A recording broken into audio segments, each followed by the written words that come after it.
वारी energies solar industry का बादशाह कहो या रिन्यूएबल इंडस्ट्री का किंग, लेकिन वारी ने रिसेंटली ऑलमोस्ट 30% का डिप देखा है। आज आप ये वीडियो देख रहे हो, इसका मतलब दो ही है।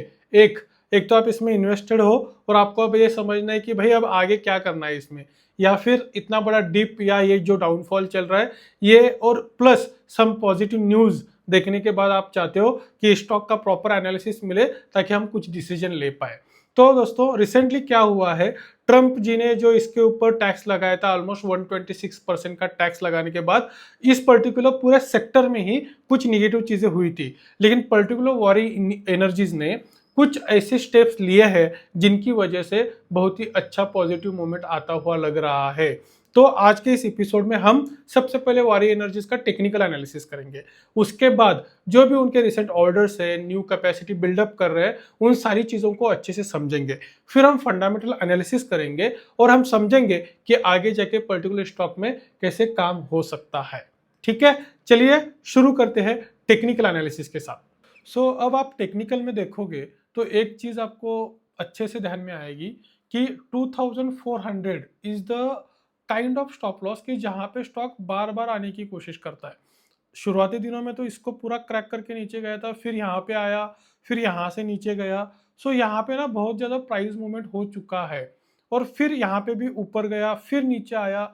ये कंसिस्टेंटली चीज़ें हुई। तो हिस्ट्री भी थोड़ा सा हम साइड में रखे तो अगर हम ये रिसेंट वाला पोर्शन भी देखते हैं जो यहाँ पे हुआ था, जब रिन्यूएबल एनर्जीज का बहुत ही अच्छा ट्रेंड चल रहा था, तब स्टॉक ने बहुत अच्छी मूवमेंट दी, बहुत अच्छे रिटर्न्स दिए।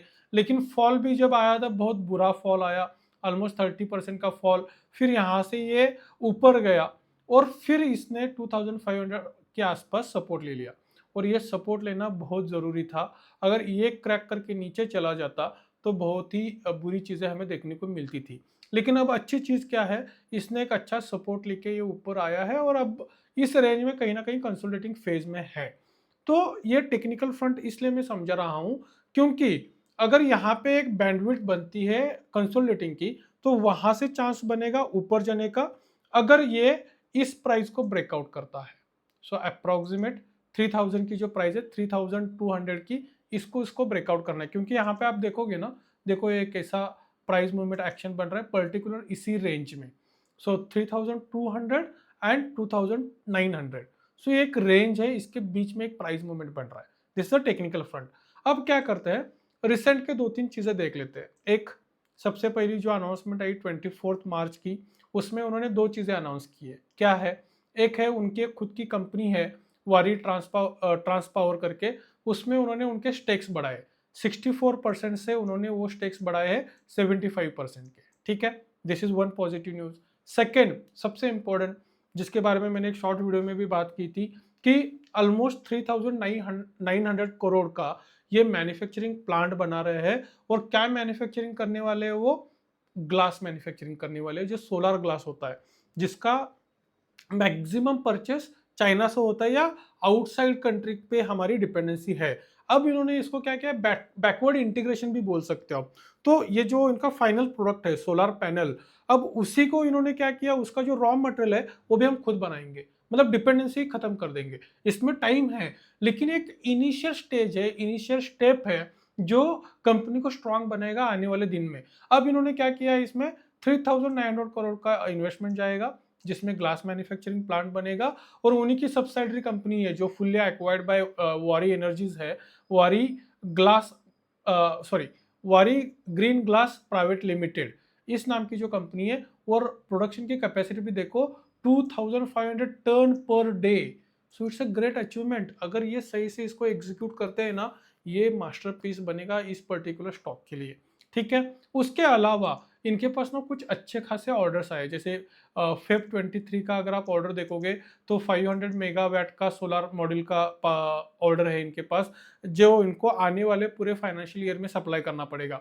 उसके अलावा 10 मार्च की एक ऑर्डर है 300 मेगावाट की, जो FY 2027 और 28 इन 2 साल में उनको एग्जीक्यूट करना है।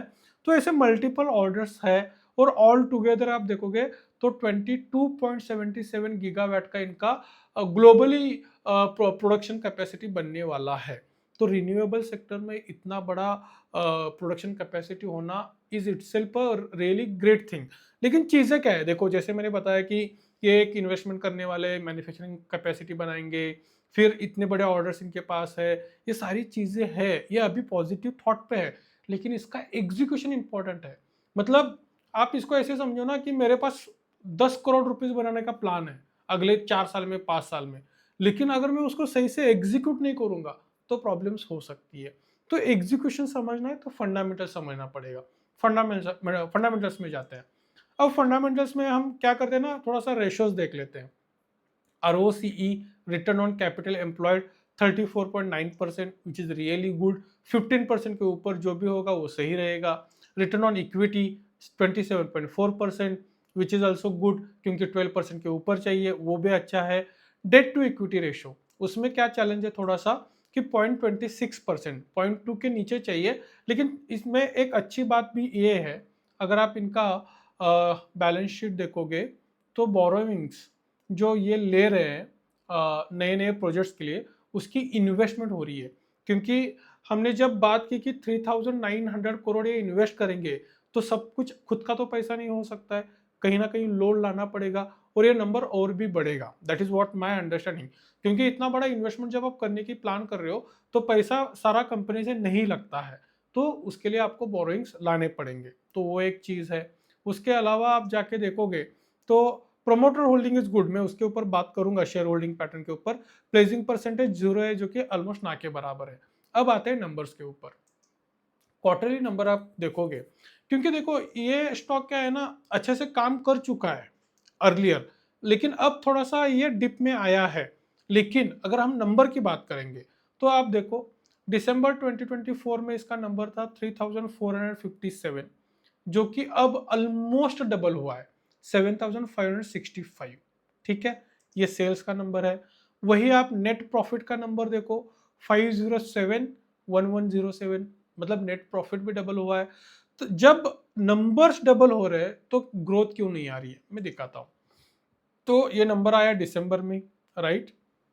तो दिसंबर का नंबर आने के बाद ये स्टॉक ऑलमोस्ट यहां से यहां तक गया था।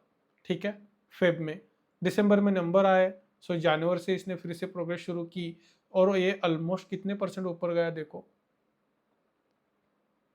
यहाँ से मैं इसको पकड़ूं तो 33% की इसने रेवेन्यू दे दी। अब 33% देने के बाद फिर नीचे आ गया, क्यों आया? तब आई ट्रम्प जी की न्यूज़ कि मैं पूरे सोलर इंडस्ट्री पे 126% का टैरिफ लगा रहा हूँ, कुछ भी सप्लाई करना है जो आपकी प्राइस रहेगी उससे प्लस वो लगेगा, अगर आप मैन्युफैक्चरिंग प्लांट वहाँ पे नहीं बनाते हो। और पर्टिकुलर उसी टाइम पे वारी एनर्जी के पास यूएस के बहुत अच्छे ऑर्डर्स आए थे उनकी सब्सिडरी कंपनी की वजह से, तो वो प्रॉब्लम हुई। अब फिर से ये कमबैक क्यों किया इसने? क्योंकि जो ये नए नए प्रोजेक्ट्स और नए नए ऑर्डर्स लेके आ रहे हैं उसकी वजह से कमबैक है। अब जब मैं एग्जीक्यूशन की बात कर रहा था, तब हमें क्या करना है, हमें वेट करना है ये Q4 के रिजल्ट का। क्योंकि मैं बताता हूँ आपको, अगर आप पिछले पूरे साल का नंबर देखोगे, प्रॉफिट एंड लॉस शीट में जाके अगर हम नंबर देखेंगे तो नंबर कितना है, 14,444 करोड़, और नेट प्रॉफिट कितना है, 1,928, मतलब ऑलमोस्ट 2,000 करोड़ का नेट प्रॉफिट है। अब हम 3 क्वार्टर का रिजल्ट देखेंगे, 773, 878 और 1107, मतलब नेट प्रॉफिट ऑलरेडी और अचीव्ड है। पिछले पूरे साल का नंबर खाली 3 क्वार्टर में अचीव्ड है। अब बात करते हैं सेल्स की। सेल्स देखो ये दोनों मिला के 10,000 हो गए और ऑलमोस्ट 10,000, और ये 7-8 के, सो 18 के ऑलरेडी सेल्स भी अचीव्ड है, और हुआ कितना है 14 के। सो ये सारी चीज़ें और अचीव्ड है, बस हमें चाहिए Q4 का नंबर जो पॉजिटिव आना चाहिए, ताकि इन्वेस्टर्स को ये कंफर्मेशन हो जाए कि इनका एग्जीक्यूशन सही लाइन पे जा रहा है। इसके अलावा हम थोड़ा सा शेयर होल्डिंग पैटर्न को भी देख लेते हैं एक बार। सो प्रमोटर्स ऑलमोस्ट कंसिस्टेंट है। उसके बाद आप देखोगे foreign investment, so foreign investment जो हुई है वो ग्रोथ हुई है 6.35% से 6.91%। सेम लाइन पे अगर मैं बात करूं, डोमेस्टिक इन्वेस्टमेंट 2.82% से 2.86%, और रिटेल ऑब्वियसली कम होगा। रिटेल जितना कम होगा उतना हमारे लिए अच्छा है। और रिटेल में भी कुछ बड़े प्लेयर्स बैठे हैं जो मैं देख पा रहा हूँ, जैसे देखो ये तो 2.25% ये लेके बैठे हैं, फिर वीटी एनर्जीज ऑलमोस्ट 1.91% लेके बैठे हैं। तो इन्वेस्टर का जो बाइफर्केशन है वो हमारे फेवर में बिल्कुल है, जो कि अच्छी चीज़ है। तो ये फंडामेंटल एनालिसिस है वारी एनर्जीज के बारे में। और अब हमें एक पॉइंट अच्छे से वो देखना है कि क्या ये प्राइस टू इक्विटी रेशियो पे अंडर वैल्यूड है। पिछले 5 साल का अगर हम प्राइस टू इक्विटी रेशियो देखेंगे 40.8 और अब इसका चल रहा है 25.8। मतलब मैं पी रेशियो के हिसाब से भी देखूं तो कहीं ना कहीं ये स्टॉक ऑलमोस्ट 15% अंडर वैल्यूड है। So this is what my understanding from the front of the fundamental analysis. So दोस्तों ये थी मेरी वारी एनर्जीज के बारे में एनालिसिस, जिसमें हमने टेक्निकल फ्रंट देखा, बिजनेस एनालिसिस देखा, फंडामेंटल्स को भी समझे। और अब आपको क्या करना है, आपका एक खुद का कन्विक्शन बनाना है और आप जो भी इन्वेस्टमेंट करोगे वो ट्रांच बाय ट्रांच ही करना है। No investment in one single go, ठीक है। तो स्टॉप लॉस भी इंपॉर्टेंट है। अगर हमारा कन्विक्शन फेल हो रहा है तब हमारी एग्जिट स्ट्रेटेजी भी सही जगह होने की जरूरत है, ठीक है। अगर आपको ये एपिसोड अच्छा लगा, आप इसमें से कुछ फ्रूटफुल चीजें ले पाए, तो प्लीज कमेंट बॉक्स में उनके बारे में लिखिए। उसके अलावा आपके मन में कुछ और डाउट्स भी है तो उनको भी वहां पे पूछिए, मैं जरूर उनको आंसर आउट करूंगा। अगर आपको ये ओवरऑल सारी चीजें अच्छी लग रही है तो प्लीज इस एपिसोड को आप अपने दोस्तों के साथ भी शेयर करना, ठीक है। फिर मिलते हैं ऐसे एक वीडियो के साथ, तब तक thank you so much. Let's grow together.